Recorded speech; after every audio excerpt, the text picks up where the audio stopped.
Assalamualaikum warahmatullahi wabarakatuh. Waalaikumsalam warahmatullahi wabarakatuh. Alhamdulillahil qail kul innal mautal ladzi tafirruna minhu fa innahu mulaqikum summa turadduna ila alimil ghaibi wasyahadah fayunabbiukum bima kuntum ta'malun. Al-ayah amma ba'd. Hadratal muhtaramin, para masyayikh, para kiai, para sepuh bini sepuh ingkang estu kula takdimi, mobil khusus sahibul musibah, sahibul bed, Mbak Dian saha keluarga ingkang kula hormati, Ibu Lurah Banyulangit, Pundi namanya Nanyar iki.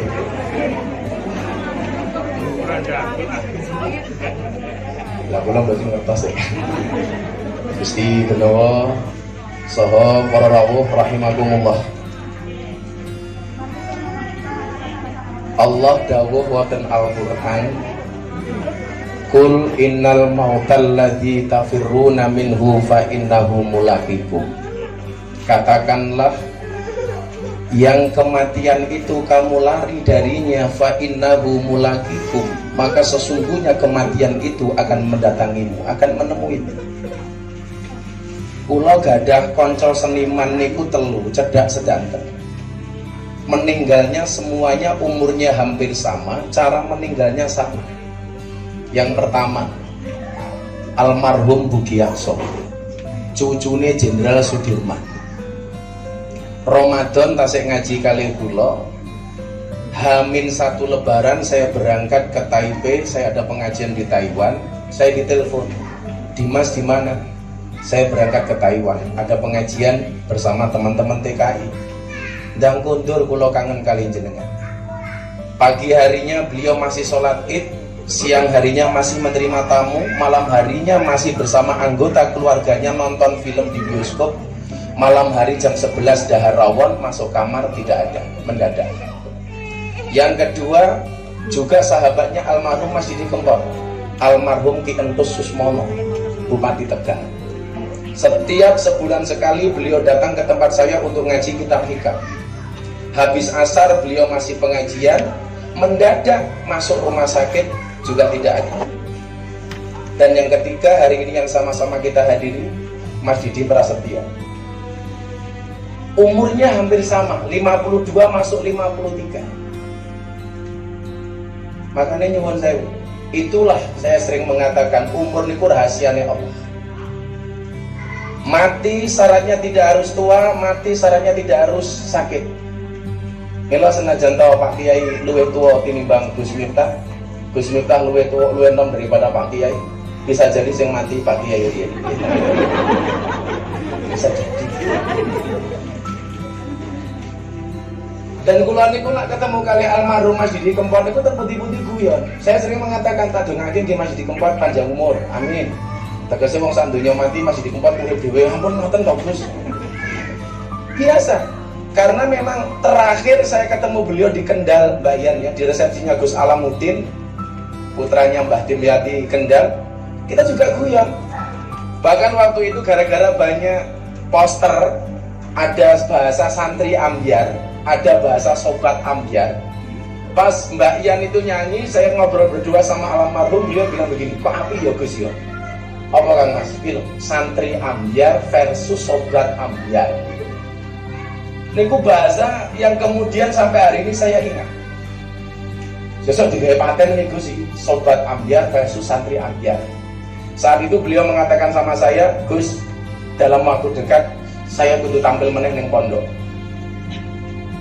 Kalau Bapak Ibu beberapa kali lihat saya manggung sama Mas Didi Kempot, setelah beliau kembali viral yang luar biasa ini, saya kembali bertemu beliau di alun-alun Ponorogo.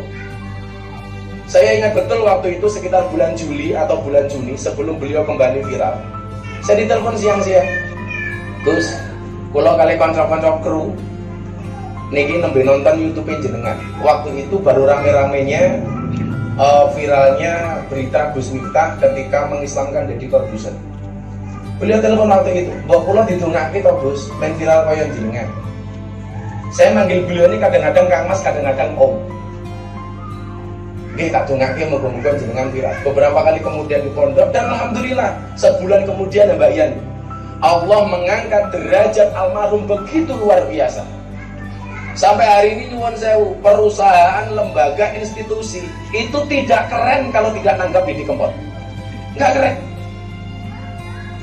Belum dianggap bergengsi kalau tidak nanggap Didi Kempot.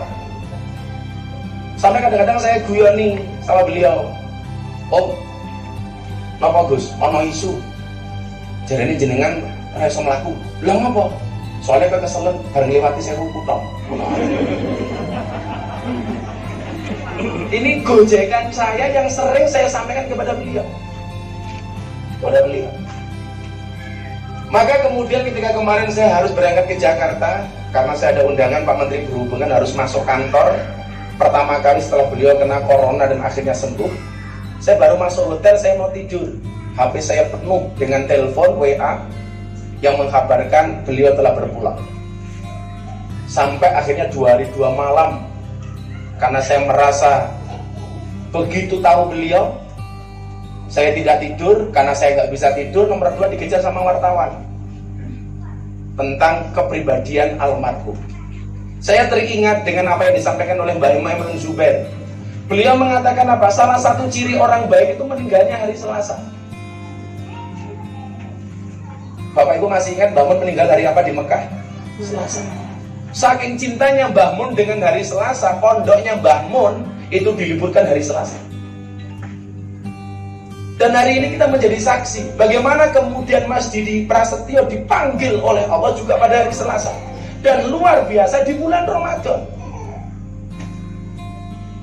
Maka ketika kemudian banyak berita hoax, saya akhirnya harus menerima wawancara dari wartawan, telepon dari wartawan.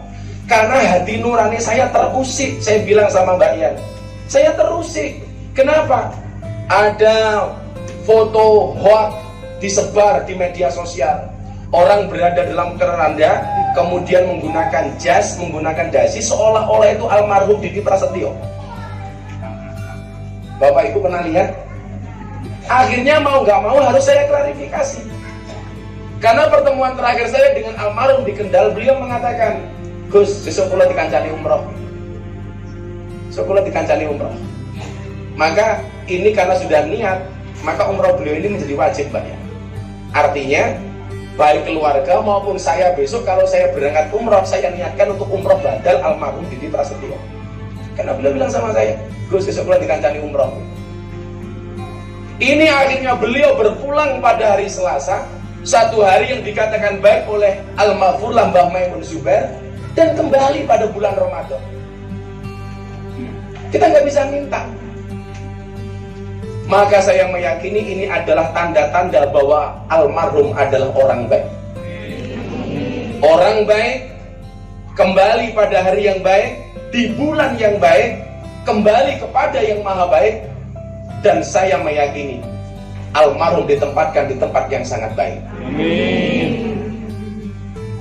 Maka hari ini Mbak Yan barangkali bersedih, berduka, tetapi jariah yang ditinggalkan oleh almarhum, terutama bagi para jomblo-jomblo, itu luar biasa.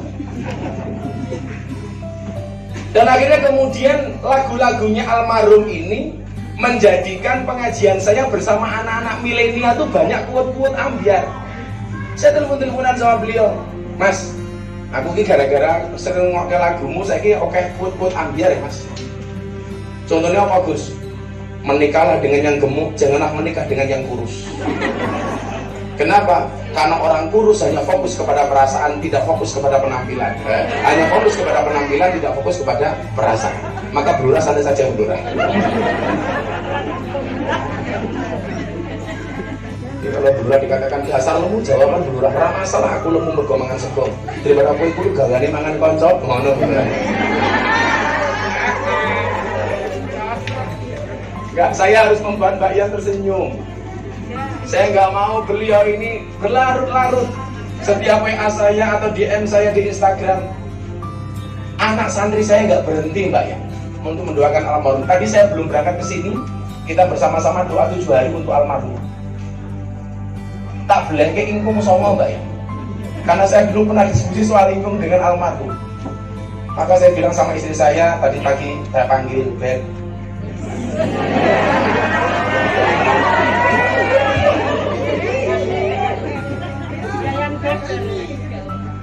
Ya, saya manggil istri saya itu tergantung situasi.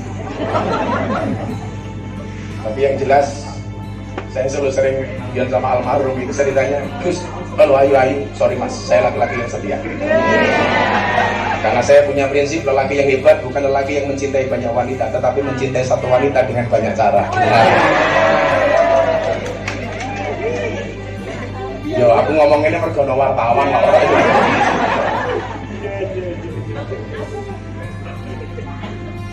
Jadi betapa kemudian jariah ini, dan saya baru ini melihat, saya biasa menemani teman-teman penyanyi artis itu, kita manggung bareng sudah sekian lama, tapi saya melihat betul bagaimana kemudian respon audiens sampai nangis-nangis itu ketika manggungnya almarhum, nangis-nangis.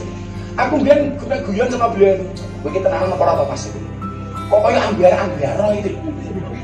Jadi nangisnya orang yang nonton almarhum itu ngalah-ngalahin ibu gak dijatah sama suaminya. Cuman bangun kok sudah.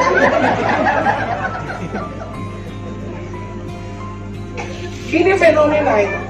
Sampai kemarin ketika Kompas TV itu mau tribut kepada almarhum, kebetulan saya dekat dengan Mbak Rosi. Karena Mbak Rosi punya kenangan yang luar biasa. Salah satu jariah almarhum adalah donasi. Ketika beliau nyanyi dari rumah, menggalang donasi 7,3 M dalam waktu sekian jam. Coba kita bayangkan, dalam waktu sekian jam 7,3 M. Dan saya melihat kepribadian almarhum ini tidak berubah.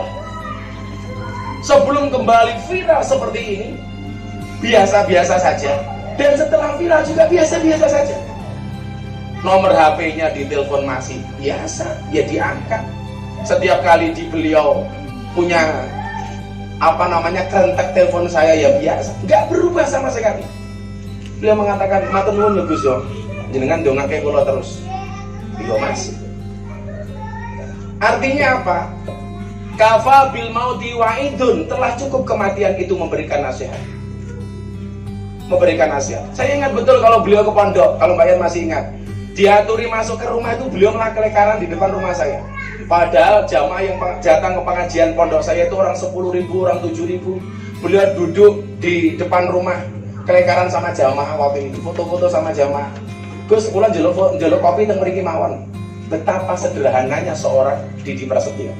Maka malam hari ini saya sampaikan, Didi Prasetyo boleh fana, tidak ada, tetapi Didi Kempot akan tetap kembali.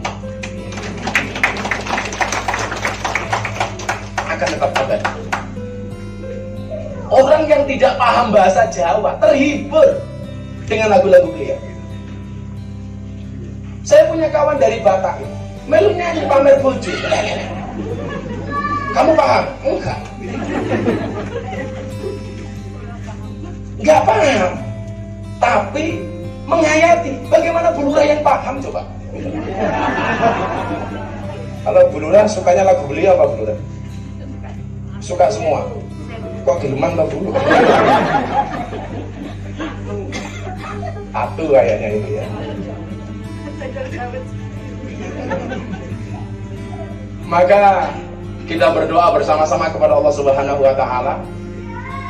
Saya sebenarnya kontak sama beliau ini sudah lama, sejak dulu putra beliau mau khitan. Tapi kebetulan kita memang belum ada waktu untuk bisa ketemu. Pas awal-awal lockdown tuh beliau telepon saya begini, Gus, pinten jadwal yang tercancel? Waktu itu beliau, saya tanya, saya masih di Banyuwangi sama Cak Percil waktu itu.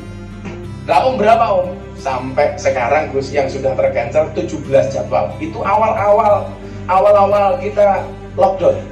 Maka saya bilang, yo Mas ini lockdown, apa Gus untuk ngelok pendapatannya down? Makanya hari ini banyak wajah-wajah ODP, orang duit pendapatan. Ya. Pasti belum ya, mesti Gusil oke, langki Om aku. Kalau jenengan itu sehari semalam cancel paling 1-2 kali, saya sehari semalam cancel bisa 5 kali tak bilang. Dia pun Gus malah guyon. Dia pun oh mau besok ora duwe beras telepon aku miso-miso gitu. Haji gitu. Ya kita sesama seniman ya biasa seperti itu. Maka banyak pelajaran dari beliau dan kita bersyukur Pak Wali Kota kita luar biasa respon.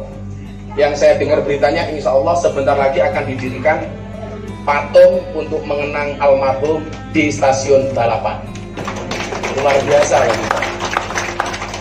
Coba bagaimana kemudian doa orang seluruh Indonesia bahkan dunia. Satu kali beliau ngajak saya ke Suriname. Gus, kok sekali-kali jenengan melu kula teng Suriname. Perjalanannya tuh dari Belanda masih 22 jam lagi. Moh, tak bilang. Serawang jenengan mau dan masjid di Kempat tuh belasan kali coba. Dan gak mesti tiketnya bisnis loh Pak. Ekonomi kadang-kadang berangkat ke Suriname. Coba betapa kemudian menggambarkan kebesaran jiwa personal seorang Didi Kempot. Ke Suriname, ke Belanda itu saya terbang 18 jam. Kalau kemudian 2 kali pada 36 jam. Beliau kan, om tiketmu apa om? Yo kadang-kadang ekonomi Gus. Saya langsung mulus dodoni bojo saya. Ya om.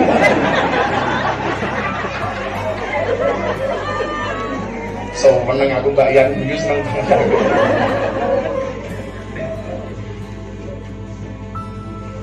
Beliau tiket ekonomi sejauh 36 jam ke Suriname. Dan orang-orang Suriname hari ini kehilangan. Maka dengan tanda-tanda ini saya meyakini insya Allah kembalinya almarhum Didi Prasetyo kepada Allah dengan derajat husnul Fatimah. Amin. Amin Allahumma amin. Barangkali seperti itu tak elok rasanya harus berpanjang lebar. Karena saya tahu ibu-ibu sudah gak tahan ya. Kenapa Bu? Oh Kestuwa kok kemayu tuh Bu.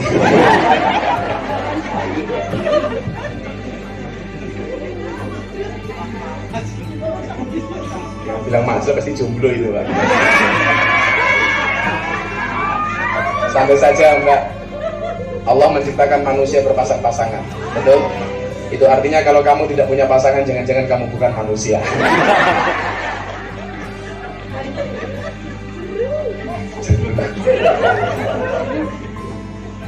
Saya tadi bertanya sama istri saya, mas kawin dalam pernikahan itu hukumnya apa Pak? Ya wajib. Tapi ada satu mas kawin yang paling dibenci oleh wanita. Mas kawin yang paling dibenci oleh wanita adalah mas kawin lagi. Terima kasih Mbak Yan. Mbak Yan gak usah khawatir, teman-teman almarhum insya Allah akan membersamai Mbak Yan. Betul? Kita semuanya pernah merasakan bagaimana kemudian almarhum menghibur kita, membahagiakan kita semuanya. Maka kalau kemudian Mbak Yan sering nonton Liga Inggris, ada klub namanya Liverpool, walaupun saya Chelsea, kamu tidak akan pernah berjalan sendiri, kata orang Liverpool. Kita insya Allah bersama-sama akan membersamai Mbak Yan dan keluarga. Saya berjanji kemarin sama Mbak Yan, setiap malam Minggu Pahing pengajian di pondok yang almarhum sering datangi. Maka hari ini yang paling viral di Facebook, di YouTube itu pengajian-pengajian kita dulu di pondok itu. Ya Allah, saya begitu banyak di tag. Satu video yang saya menerjemahkan lagunya beliau atau Mbak waktu itu Jambu Alas. Jambu Alas. Sampai beliau itu punya sir untuk saya kan. Saya masih ingat itu di pondok. Jambu alas ning tengah sawah, woe limo sing mateng loro. Ayo ngaji sareng Gus Miftah sing isih rondo ndang entuk bojo.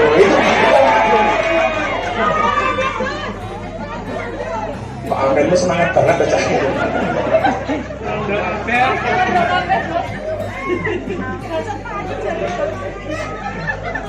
Rondo di belakang tolong didengarkan. Tahu ya tahu, bakwan ya bakwan, ayu ya ayu, tapi aja murahan.